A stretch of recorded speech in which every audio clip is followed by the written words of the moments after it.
Thank you very, very much. President Yoon, Prime Minister Cho, thank you for hosting this third Summit for Democracy. And I hope that the extraordinary spirit of Nori that we just saw a few moments ago pervades the next 3 days, and indeed helps us carry forward from Seoul as we not only do our work here, but then continue it in the many weeks and months ahead. It's particularly fitting, in fact, it's even a little bit poignant that we're gathered here in Seoul, in Korea, for this third Summit for Democracy. A nation that transformed over a single generation into one of the strongest, most dynamic democracies in the world, a champion of democracy for the world. I also want to thank our partners who are here with us today from the United Kingdom and Ecuador in helping to carry forward the banner of the Summit for Democracy. And everyone present today, thank you for being here. We come from nations large and small, east and west, developed and developing economies. But we're all united by a fierce conviction that democracy is the single most powerful tool for unleashing human potential and delivering results for our people. 3 years ago, President Biden launched the Summit for Democracy out of a recognition that democratic governance has reached what he calls an inflection point. There was a powerful wave of political opening around the world after the end of the Cold War, but that has been followed by nearly 2 decades of democratic backsliding. In many places, basic freedoms have eroded. Electoral rights have come under assault. Corruption has eaten away at hope.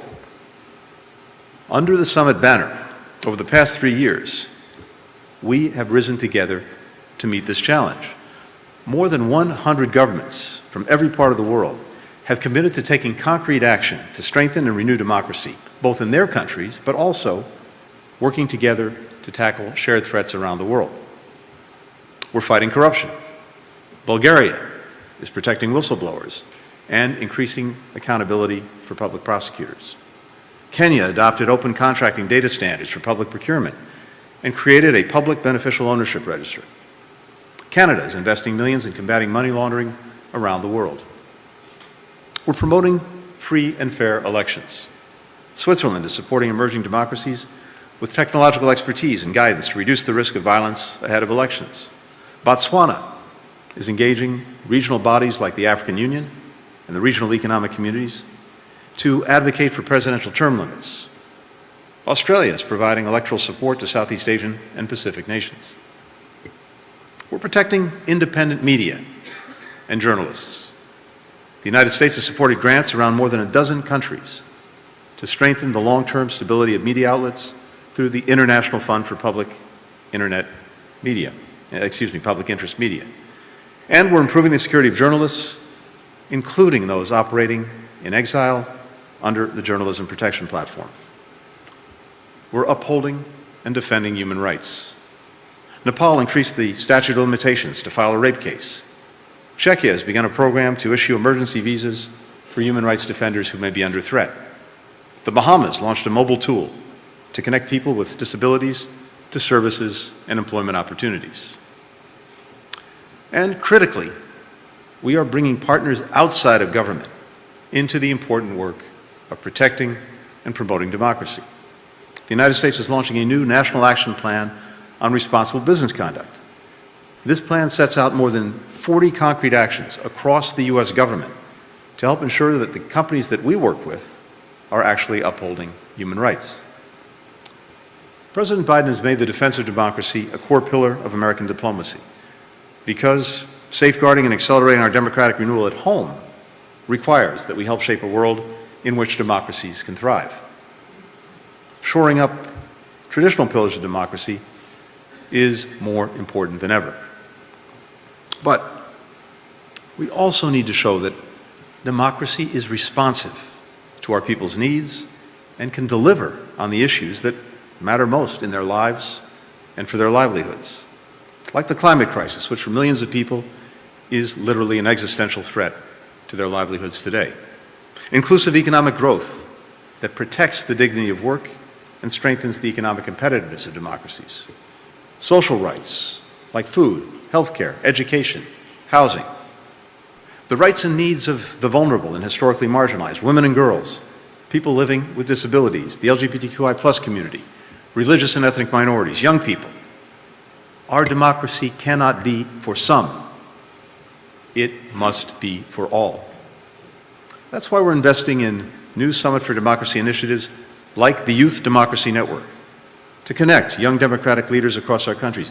We need to be informed and animated by their needs, by their aspirations, and act on them if we want rising generations to support democratic societies. Revitalizing democracy will also require us to shape a technological future that's inclusive, that's rights-respecting, directed at driving progress in people's lives. As authoritarian and repressive regimes deploy technologies to undermine democracy and human rights, we need to ensure that technology sustains and supports democratic values and norms.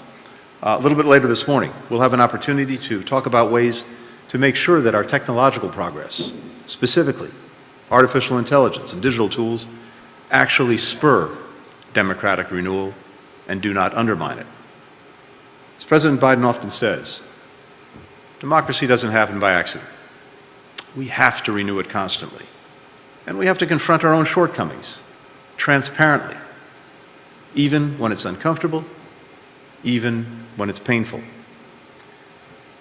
We do so secure in the knowledge that democracy is a shared aspiration for people around the world, and that demand for representative democracy remains strong.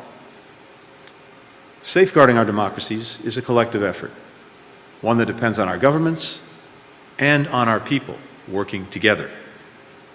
All people, all nations, all sectors have contributions to make. And none of us has a monopoly on ideas, never mind good ideas. And that's in a way the power of the Summit for Democracy.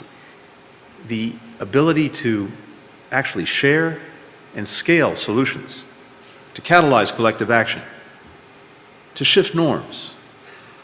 In doing that, we continue to earn the confidence of our people and the confidence of the world in our democratic model.